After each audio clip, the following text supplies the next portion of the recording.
आज कहानी गुड़गांव के एक ऐसे कॉल सेंटर की जहां कस्टमर्स का कॉल कोई इंसान नहीं बल्कि एक चुड़ैल उठाती थी। साल 2005 की बात है। गुड़गांव यानी गुरुग्राम में सैफरॉन नाम के बीपीओ में एक लड़की काम करती थी जिसका नाम था रोज। रोज ऑफिस की सबसे पंक्चुअल और होनहार एम्प्लॉय थी।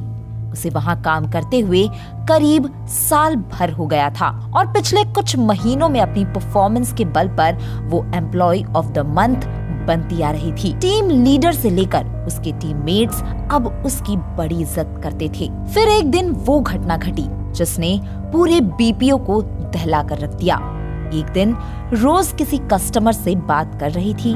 आमतौर पर ये बातचीत 4 से 5 मिनट में खत्म हो जाती थी, लेकिन उस दिन वो फोन पर 1 घंटे तक बात करती रही। जब उसने फोन रखा तो वो बहुत परेशान और गुस्से में थी। पास बैठी उसकी दोस्त ने जब पूछा तो रोज बिना कुछ बताए अपना बैग उठाकर ऑफिस से चली गई। ये उस बीपीओ में काम करने वाले लोगों के लिए बेहद हैरान करने वाली घटना थी, क्योंकि इससे पहले ऐसा कभी नहीं हुआ था कि रोज ने ऐसा कोई व्यवहार किया हो। इसलिए टीम लीडर से लेकर सबको थोड़ा अजीब लगा।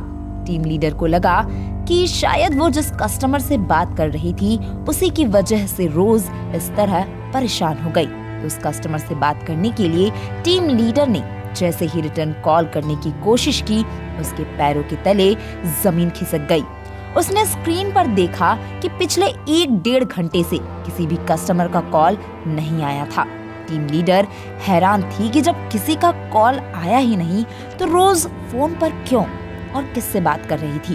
खैर, काम ज्यादा होने की वजह से टीम लीडर ने इस ओर ज्यादा ध्यान नहीं दिया। सोचा कि कल रोज आएगी तो उसी से पूछ लिया जाएगा। अगले दिन ऑफिस में सब लोग आ गए, लेकिन रोज नहीं आई। ये भी एक अजीब बात थी, क्योंकि इस तरह बिना बताए रोज ने कभी छुट्टी नहीं की थी। तभी तो वो एम्प्लॉय ऑफ द मंथ बनती आ रही थी। टीम लीडर ने उसकी साथी से पूछा तो उसे भी उसके बारे में कुछ पता नहीं था। रोज का फोन लगाया गया पर फोन बंद था। इस तरह से करते करते करीब 3 से 4 दिन गुजर गए, पर रोज ऑफिस नहीं आई। उसका फोन ऑफिस से निकलने के बाद से ही लगातार बंद था।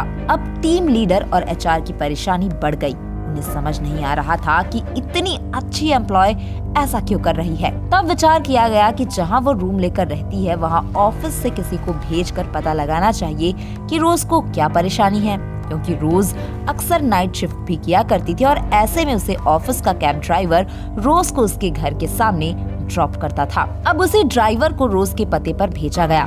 ड्राइवर ने वहां पहुंचकर उस घर का दरवाजा खटखटाया। दरवाजा घर के मालिक ने खोला। ड्राइवर ने घर के मालिक को बताया कि वो रोज से मिलना चाहता है, जो उसकी ही कंपनी में काम करती है और पिछले कुछ दिनों से वो बिना बताए छुट्टी पर है। घर के मालिक ने ड्राइवर से कहा कि आपको कुछ गलत फहमी हुई है, यहाँ इस नाम की कोई लड़की नहीं रहती थी और न रहती है। ड्राइवर ने कहा कि मैंने तो उसे हमेशा आपके घर के बाहर ही छोड़ा और उसे आपके घर में जाते हुए भी देखा, लेकिन घर के मकान मालिक ने फिर दोहराया कि आपको गलतफहमी हुई है, घर में वो लड़की कभी नहीं आई। ड्राइवर हैरानी के साथ घर से निकलकर ऑफिस पहुंचा और सारा किस्सा बताया। ये खबर सुनकर सब हैरान थे। बाद में उस घर के आसपास भी पूछताछ की गई, लेकिन वहां भी रोज नाम की कोई लड़की नहीं रहती थी। फैलते हुए ये खबर बीपीओ के सीनियर ऑफिसर्स तक पहुंच गई। अब रोज के असली घर का पता लगाने के लिए खोजबीन की गई। कुछ दिनों की मशक्कत के बाद रोज के असली घर का पता मिल गया, जो गुड़गांव के बाहर का था। ऑफिस के कुछ सीनियर रोज के घर पहुंचे। पूछा कि क्या ये रोज का घर है। रोज के माता पिता ने कहा कि ये घर तो उसी का है, लेकिन आप सब लोग कौन हैं? तब बीपीओ के अधिकारियों ने बताया कि वे रोज के ऑफिस से हैं। 15 दिन पहले वो अचानक बिना बताए कॉल सेंटर से चली गई और तब से वो ऑफिस नहीं गई। उसका फोन भी बंद है। ये बात सुनकर रोज के माता पिता के होश उड़ गए। उन्होंने पूछा कि रोज आपके यहाँ कब से काम करती है। तब अधिकारियों ने बताया कि करीब 1 साल से। इस पर रोज के पिता ने जो जवाब दिया उससे उन अधिकारियों की हवाइयाँ उड़ गई। उन्होंने बताया कि रोज का आपके ऑफिस में काम करना असंभव है, क्योंकि उसकी 8 साल पहले ही मौत हो चुकी है। बीपीओ के अधिकारियों को इस बात पर यकीन नहीं हो रहा था। उन्होंने रोज का आईडी कार्ड दिखाते हुए पूछा कि हम इस रोज की बात कर रहे हैं। तब माता पिता ने कहा कि हाँ, यही मेरी बेटी है। उन लोगों का शक दूर करने के लिए वो अंदर से एक तस्वीर उठा लाए और उन लोगों को दिखाई। इस तस्वीर को देखकर वे अधिकारी और भी घबरा गए, क्योंकि ये रोज ही थी। लेकिन 8 साल पहले कैसे मर सकती है? अब उन लोगों के मन में रोज को लेकर ऐसे ख्याल आ रहे थे जो उन्हें अंदर तक दहला रहे थे। यानी वो 1 साल से जिसके साथ काम कर रहे थे वो एक खैर वो वहाँ से लौटे और पूरे कॉल सेंटर में ये बात आग की तरह फैल गई। हर कोई दहशत में था। ये बात जब रोज के करीबी दोस्त को पता चली, जो अक्सर साथ में बैठकर बातें किया करती थी, खाना खाती थी, तो उसे दिल का दौरा पड़ गया।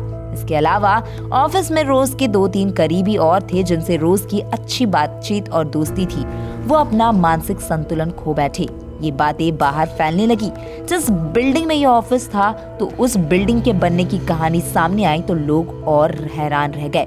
पता चला कि जब ये बिल्डिंग बन रही थी तब इसकी खुदाई में कई नरकंकाल निकले। रोज की कहानी सामने आने के बाद कई लोगों को हिम्मत आई और खुद के साथ बिल्डिंग में हुई भूतिया घटनाओं के बारे में बताया, जिनको पहले अनसुना कर दिया गया था। कुछ लोगों को वहाँ किसी महिला के रोने की आवाजें सुनाई देती, किसी ने वॉशरूम में किसी महिला की चीख सुनी थी, तो वहीं कई लोगों ने बैल्कनी में अपने पीछे एक साए को महसूस किया। ऑफिस की बदनामी न हो इसलिए रोज वाली घटना की कोई पुलिस कंप्लेंट नहीं कराई गई और बाकी घटनाओं के सामने आने के कुछ दिनों बाद ही ऑफिस को वहाँ से दूसरी जगह शिफ्ट कर दिया गया। लेकिन तब तक गुड़गांव में ये कहानी फैल चुकी थी।